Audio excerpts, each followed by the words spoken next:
Hi, I'm Lindsey Hall and I worship at St Anne's Chasetown. There's a great story in the Gospels about the disciples going out in a boat with Jesus.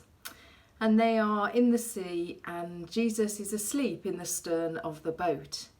And a storm brews up around them. And the disciples become terribly afraid and think they are going to drown. And they wake Jesus up and say, "Master, do you not care that we are drowning?" And Jesus says to them, "Have you still no faith?" And the story goes that he rebukes the wind and he says to the sea, "Peace, be still." And the storm around them calms. The disciples, of course, are amazed. And they say, "Who is this that even the wind and the sea obey him?"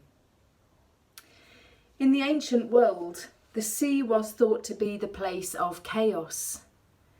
Any of you who have felt the pull of a current that felt a bit stronger than your swimming skills, or gone a little bit deeper into the sea, or been on a boat when a storm was brewing around you, or even it was just a bit choppy, will know that the sea is powerful, is huge, and is scary. In the ancient world, they thought it was the place that nothing could control except for God. And so when the story of Jesus and the disciples at sea was first told, and the disciples asked the question, "Who is this that even the wind and the sea obey him?" there is really only one answer that could be. It must be God. Only God has power over the sea. And sometimes because it's in the Bible, we think stories are terribly serious. But actually, that's a kind of pantomime moment.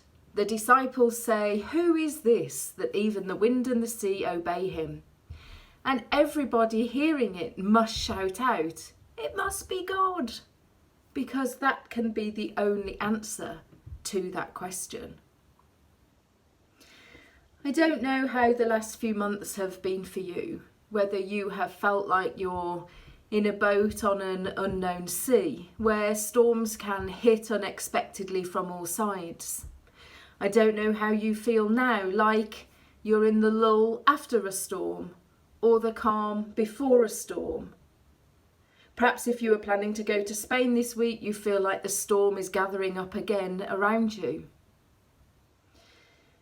It has been a strange time, and we have not been able to anticipate what the next thing will be for us to deal with.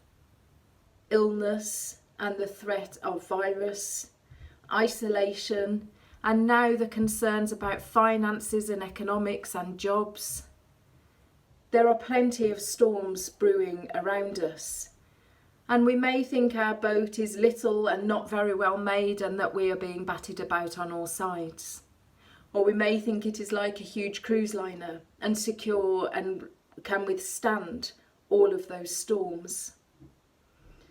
However we think of ourselves, one of the things that story is telling us is both that Jesus is in the boat with us and that God has control over the chaos that surrounds us. Jesus says to the disciples, "Have you no faith? Do you not believe that you will be okay with me, that I will wake up, that I am here, that I am travelling with you, that I am in this storm too?"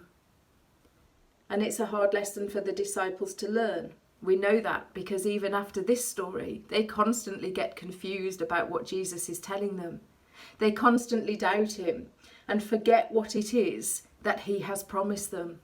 And that's what it's like to be a follower of Jesus. It's not all smooth sailing. You don't float along on still seas knowing that everything is always going to be fine. You are still scared of the storms. Your boat is still battered by the wind.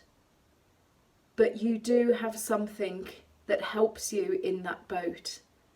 And that is the presence of Jesus, the one who says, even to the chaos of the sea, "Peace, be still."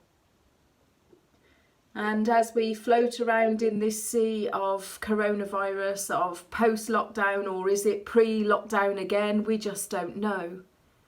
Jesus says to us, "Peace, be still." Who is this that even the wind and the seas obey him? It is the one who has power over the sea and the one who travels with each of us in our boats.